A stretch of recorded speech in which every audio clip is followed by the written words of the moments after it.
This week's Divine is all about manifesting and intuition. Joining us on the sofa is psychic and moonologer Joanna Ripley. Access Consciousness founder Dr. Dain Heer is online with us.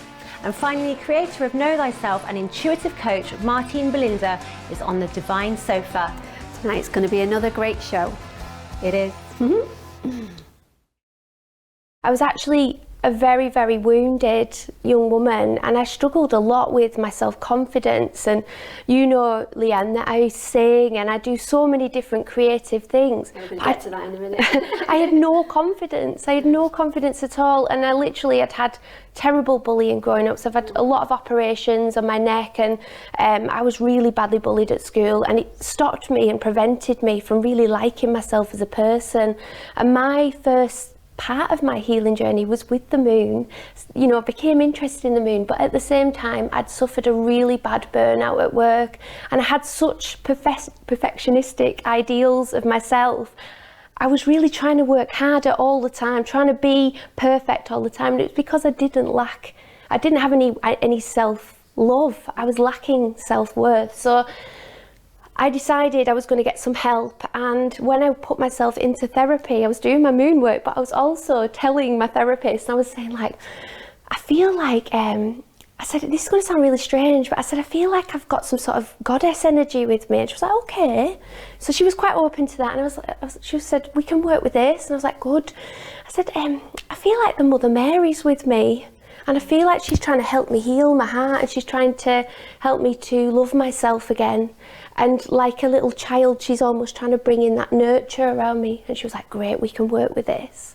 And that was how I healed myself, because every time a negative thought would pop into my head, this part of me, this mother energy would come in and be able to go, Jo, you know that's not true. You know that you're beautiful. You know that you're here to do wonderful things. Don't lack confidence in yourself, because you're here to show up. You're here to be all of you. And so I really healed with that goddess energy, and the more I worked with the moon and the goddess, all just came together. It's so interesting because so many people do not see themselves as a gift. You know, they tend to see, especially somebody watching this show, which is funny to me because it tends to be the seekers of the world, the people that desire something different, that give themselves the hardest time. Well, what I found is they tend to be more sensitive and more aware than most people, and they've been made wrong for it most of their lives. You know, for somebody else, like the pain of the world, their volume knob might be at a 1. For a sensitive person, their volume knob is at 1,000, but the person whose volume knob is at 1 doesn't understand the 1,000. And so the sensitive people have often been made wrong their entire lives, but they're actually an amazing gift. And those are the ones looking for solutions. And the difficulty is that they see themselves as wrong. But the possibility beyond that is if you can acknowledge to them that you're actually not wrong. And there's a great question: what's right about me I'm not getting? Or what's right about this I'm not getting? That starts to change the game. Because we were talking to someone else earlier about self-worth and how that plays a big role in manifesting. And do you think there's a lot of people that find it hard to visualize where they could be, and therefore find it harder to reach their potential? Absolutely. You know, we've been taught that judging ourselves is appropriate, and I fully disagree with the idea that judging ourselves is appropriate. Kindness toward us is one of the greatest things that we can be. And our continuous sense of, if I would just do this, I would have more self-worth, or if I would just be this, or if I could just make people happy that judge me, then I would be happy. We need to realize that we actually have a lot more worth than we have acknowledged, and it plays such a major role in how we can move forward. We have a free will and we have a choice, but you really need to stick within your vibration. What happens is when we come in and we've got sort of other programming, then you are out of your alignment, let's say, okay? So then you're going to be experiencing things that you didn't come here to experience. And this is when people's lives go really pear-shaped, and they go kind of, you know, stress, anxiety, depressions, because they're now tuned into a different frequency and they don't know how to get back. So my job is to look at that. You can tell just by asking a question, what's your date of birth? And most of these personal profiling, they will ask you hundreds of questions. I get bored halfway through, and I always say, well, who's answering the question? Because as soon as you start to think, you're in subconscious mind. And if the subconscious mind's a program, who's answering the question? So if you're just asking what's your date of birth, everyone knows that's the date of birth, and I can tell people everything about themselves within that date of birth. Yeah, it's fascinating, isn't it? Like, you can tell.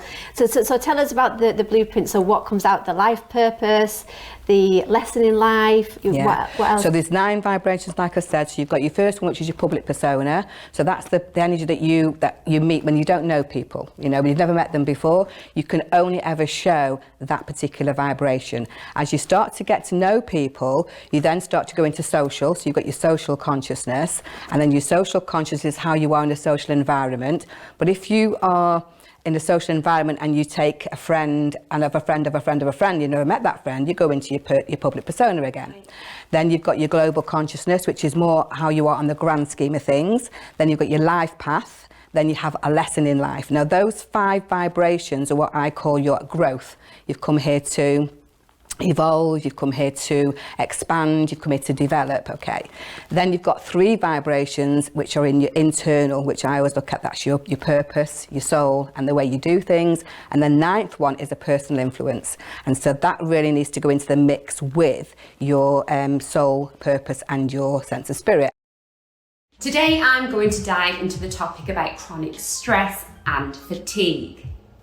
By the way, chronic stress, which means ongoing prolonged stress, doesn't have to be external only. It can be going on within. An example would be chronic inflammation, also known as silent inflammation. And because it's silent, you don't always know it's going on until it's too late and you're diagnosed with a chronic health condition. This is why it's really important to listen to your body and the symptoms you might be experiencing, because it can be a clue. I will talk about silent inflammation in the coming weeks in this fatigue series. First thing I want to say about fatigue or lack of energy is that it's not normal. It's not just the way it is, and you have to live with it. It can be fixed. We just have to find the root cause of your issues. Now, firstly, we have 2 prongs of our nervous system. We have our parasympathetic, which is our rest, digest, and heal. And then we have our sympathetic response, which is our fight or flight. Both of these have a time and a place and are beneficial in their own right. What we don't want is the dominance of sympathetic fight or flight. This translates as chronic stress. Ideally, you should be bouncing out of bed every day with your peak energy being at 7 a.m. And as you go through the day, you get a slow decline with your lowest point in the evening when you're ready for bed. This is called your circadian rhythm. Cortisol, the stress hormone, is responsible for this energy throughout the day. This is your get up and go hormone, and it's responsible for the stress response. This helps you prepare for oncoming danger, like running from that tiger. But stresses today are more common and more chronic. Another really quick tool is that what's true for us always makes us lighter. A lie for us will always make us heavier. So we have this inbuilt compass already. It's just we haven't been taught how to use it and how to tune it. And so just recognize that what we tend to do is when something is heavier, when something feels really sort of stuck, like it twists our guts, or we get really kind of yuck. Like let's say we're, surfing on the internet and we see something and we go, eh. We tend to keep watching because we think our job is to bring lightness to the heaviness. No, what I say is stop watching, because that's not something that's actually true for you. It's not bringing anything more into your world that is actually true for you. Move on to something else that makes you lighter. That's actually what's true.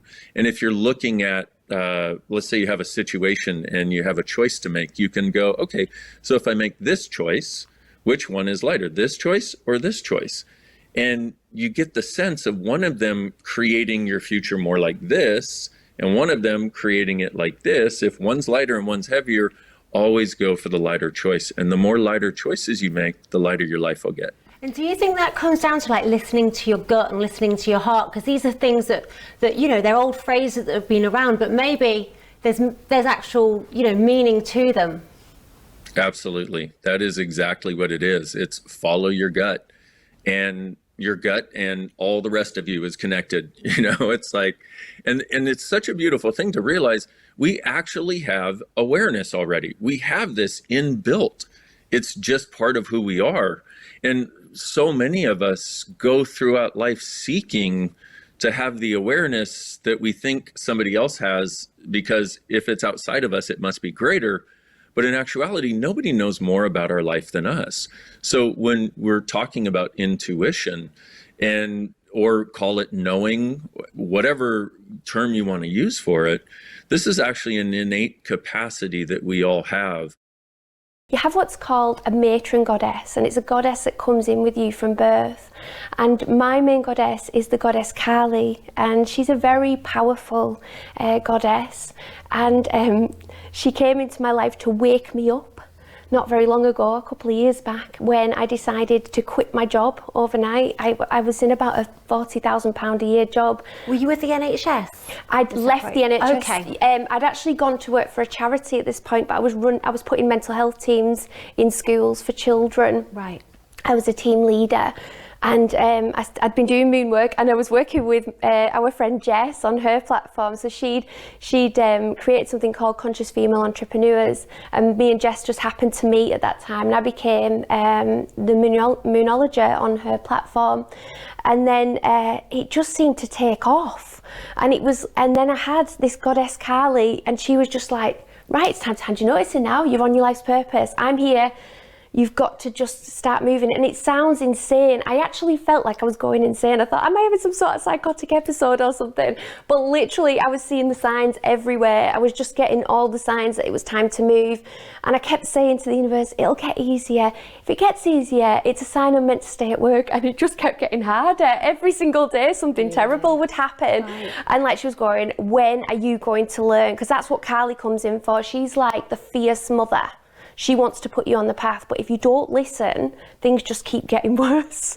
So it's like going down this road where if you keep going and you're not listening to the barriers that are being put in place, you're not doing your life's work. So I handed my notice in, and so I've got Kali with me. She's always with me. She's very fierce, and I've got a very fierce side, because I just have, and I've embraced that.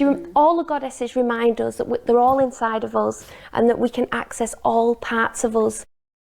We've got the crystal grid. I don't know if you know about the crystal grid that opened when 2012 came. It's opened a crystal grid on the planet. Okay. So it's all these different portals which is injecting the good energy. So that's why nothing can change the goodness. Yeah. So these crystal grids. And so because I've been working with sacred geometry for such a long time, it downloaded how to recircuit the brain. So we do have brain fog. We do have programming. We do have these lack of clarity, so sometimes we know what we want to say, but we can't get it out. So I've created this crystal brain yoga, which now starts to recircuit the brain, and I'm going to advance it into telepathy.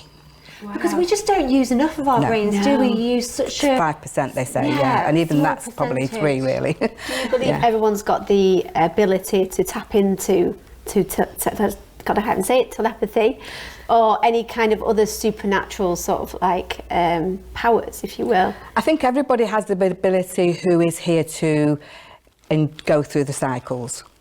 Yes, because not everybody is, as we've discussed. Not everyone's going to go. So no, this is the thing. Sometimes everyone can do this, everyone can do that. Not everybody can do certain things.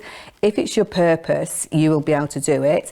If you've come here to experience the cycling, which there's still a good few. I used to think there was a lot more than what there is, but they say there's 144, don't they? That's the magic number. Whether that's million or whether that's thousands, that's too soon to be, found out. But everybody can do it who's come here to experience. Everybody can. It's been laying dormant. The third eye's been calcified, hasn't it? So we've got to bring that back. So I do work with the crystal brain yoga to do that as well, and it's quite good because it's fun, but it's it's like going to the gym in the brain, Yeah. if that makes sense, because I do a particular exercise, but I use certain sequences to do that with geometry. You have Yeah. to try it with me.